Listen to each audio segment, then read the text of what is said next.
ಆತ್ಮೀಯ H16 news ಅರ್ಥಾತ್ ಹೇ ಸಿದ್ದರಾಮಯ್ಯಗೆ ಸ್ವಾಗತ. ನಾನು ನಿಮ್ಮವ MI ಅಥವಾ ಮಲ್ಲಪ್ಪ ಜೋತವ. ಆತ್ಮೀಯರೇ, ನಿಮಗೆ ಗೊತ್ತದ ಮಿನಿ ಯುದ್ಧ ಈ ವಿಧಾನಸಭೆಯ ಎರಡು ಕಡೆ, ದಕ್ಷಿಣ ದಾವಣಗೆರೆ ಮತ್ತು ನಮ್ಮ ಬಾಗಲಕೋಟೆ, ಎರಡು ಕಡೆ ನಮ್ಮ ಇಡೀ ಸರ್ಕಾರ ವಿರೋಧ ಪಕ್ಷಗಳು ಬಂದು ಯಾವ ರೀತಿಯಾಗಿ ಅಲ್ಲೇ ದುಂಬಡಿ ಹಾಕಿದ್ವು ಮಾಡಿದ್ವು ಅನ್ನೋದನ್ನು ನೀವು ನೋಡಿದಿರಿ. ನೋಡಿ ಇವತ್ತು ಮತ ಹಾಕ್ಲಿಕ್ಕೆ ಶುರು ಮಾಡಿದ್ದಾರೆ ನಮ್ಮ ಮತದಾರರು. ಭಾಳ ಮಹತ್ವದ ಸಮಯ ರೀ ಇವತ್ತಿನ. ಈಗಾಗಲೇ ನಮಗೆ ಸಾಧ್ಯ ಇರದ ಮತದಾರನ ಜಾಗೃತಿ ಮಾಡುವಂಥ ಕೆಲಸ ನಾವು ಮಾಡ್ತಾಯಿದ್ವಿ.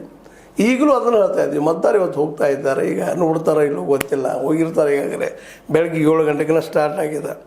ದಾವಣಗೆರೆಯಲ್ಲಿ 2,31,072 ಜನ ಮತದಾರರಿದ್ದಾರೆ. ಬಾಗಲಕೋಟೆಯಲ್ಲಿ 2,59,797 ಜನ ಮತದಾರರಿದ್ದಾರೆ. ಇವರೆಲ್ಲ ಇವತ್ತು ಮತ ಹಾಕ್ತಾರೆ.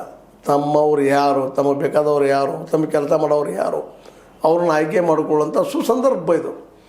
ಯಾರನ್ನ ಆಯ್ಕೆ ಮಾಡ್ಕೊಳ್ಳಿ, ಅದು ಅವ್ರಿಗೆ ಬಿಟ್ಟಂಥ ವಿಷಯ. ಆ ವಿಲ್ಲನ್ನು, ಆ ಮನಸ್ಸನ್ನು ನಾವು ಯಾರೂ ಪ್ರಶ್ನೆ ಮಾಡಲಿಕ್ಕೆ ಬರೋದಿಲ್ಲ. ಆದರೂ ಇವತ್ತಿನ ಈ ರಾಜಕಾರಣಿಗಳ ಬಗ್ಗೆ, ರಾಜಕೀಯದ ಬಗ್ಗೆ ಈಗ ಮಾತಾಡೋದು ಸಮಯ ಇನ್ನು. ಯಾಕಂದ್ರೆ ಇವತ್ತು ಎಷ್ಟು ಜನ ಪರ್ಸೆಂಟೇಜ್ ಪೋಲ್ ಆಯಿತು, ಎಷ್ಟು ಜನ ಬಂದರು ಹೋದರು, ಇದಂತೆ ರೆಗ್ಯುಲರಾಗಿ ಎಲ್ಲ ಮೀಡಿಯಾದವ್ರು ಮಾಡ್ತಿರ್ತಾರೆ, ಭೇಟಿ ಆಗ್ತಿರ್ತಾರೆ, ಮಾತಾಡಿಸ್ತಾ ಇರ್ತಾರೆ.